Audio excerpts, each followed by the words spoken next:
প্রধানমন্ত্রী নরেন্দ্র মোদীর দেখানো পথে এবার হাঁটতে পারেন অমিত শাহ।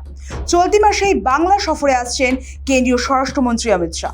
30শে জানুয়ারি কলকাতায় পা রাখার কথা তার। তবে এবারের সফরে কোনো জনসভা বা প্রকাশ্য রাজনৈতিক কর্মসূচি থাকছে না বলে শোনা যাচ্ছে। সূত্রের খবর, পুরো সফরটাই হবে সাংগঠনিক। মূল লক্ষ্য 2026 সালের পশ্চিমবঙ্গ বিধানসভা নির্বাচন সামনে রেখে দলের রণকৌশল চূড়ান্ত করা। অমিত শাহর এই সফর অত্যন্ত গুরুত্বপূর্ণ, কারণ চলতি বছরের ফেব্রুয়ারির শেষ দিকে বা মার্চের শুরুতেই রাজ্যের বিধানসভা নির্বাচনের দিনক্ষণ ঘোষণা হতে পারে। তার আগেই সংগঠনের ভিত শক্ত করা, দুর্বল জায়গাগুলি চিহ্নিত করা এবং নেতৃত্বের মধ্যে সমন্বয় বাড়ানো, এই সব বিষয়ে একাধিক বৈঠক করতে পারেন শাহ। কলকাতায় থাকাকালীন রাজ্য, জেলা ও মণ্ডল স্তরের নেতাদের সঙ্গে পৃথক বৈঠক হওয়ার সম্ভাবনা উড়িয়ে দেওয়া যাচ্ছে না। প্রধানমন্ত্রী নরেন্দ্র মোদীর দেখানো পথে এবার হাঁটতে পারেন অমিত শাহ। সূত্রের ইঙ্গিত, কলকাতায় সাংগঠনিক বৈঠকের পর উত্তরবঙ্গ সফরে যেতে পারেন তিনি। অতীত অভিজ্ঞতায় দেখা গিয়েছে, উত্তরবঙ্গ বিজেপির জন্য কৌশলগতভাবে অত্যন্ত গুরুত্বপূর্ণ এলাকা। সেখানে সংগঠনের ভিত মজবুত হলে রাজ্যের রাজনৈতিক সমীকরণ বদলানো সম্ভব হলেও হতে পারে।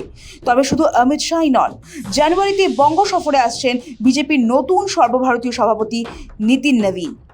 27 ও 28 জানুয়ারি দুদিনের সফরে পশ্চিমবঙ্গে আসছেন। সূত্রের খবর, এই সফরে একাধিক সাংগঠনিক বৈঠকের পাশাপাশি বর্ধমানে একটি বড় জনসভা করবেন তিনি। বিধানসভা নির্বাচনকে সামনে রেখে রাজ্য বিজেপির সংগঠনকে আরও শক্তিশালী করাই এই সফরের মূল উদ্দেশ্য। আগামী 2রা ফেব্রুয়ারি থেকে শুরু হচ্ছে মাধ্যমিক পরীক্ষা। সেই সময় রাজ্য জুড়ে মিটিং মিছিল বন্ধ রাখার নিয়ম রয়েছে। মাইক বাজানো নিয়েও কড়া বিধিনিষেধ থাকার কথা। ফলে বড় কোনো সভার অনুমতি পাওয়া নিয়ে প্রশাসনিক জটিলতা তৈরি হতে পারে। সেই কারণেই জানুয়ারি মাসের মধ্যেই বঙ্গ সফর সেরে ফেলতে চাইছে বিজেপির শীর্ষ নেতৃত্ব। বিজেপির অন্দরমহলে এটাকেই স্ট্র্যাটেজিক টাইমিং বলে মনে করা হচ্ছে।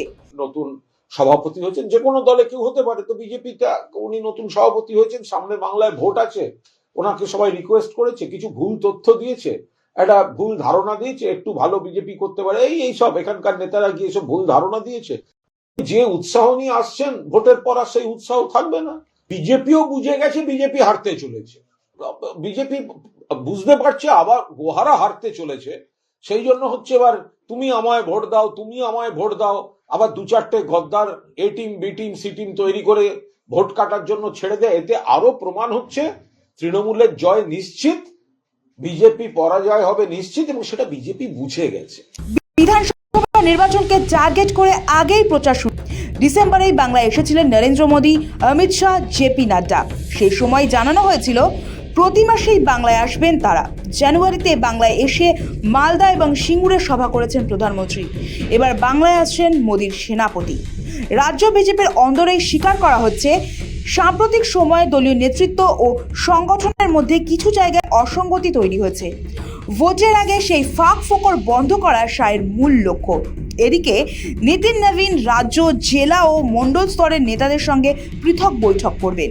এই বৈঠকগুলিতে নির্বাচনী রণকৌশল, কর্মী সক্রিয়তা বৃদ্ধি এবং বুথ স্তরে সংগঠন মজবুত করার বিষয়ে দিক নির্দেশ দেবেন বিজেপি সভাপতি।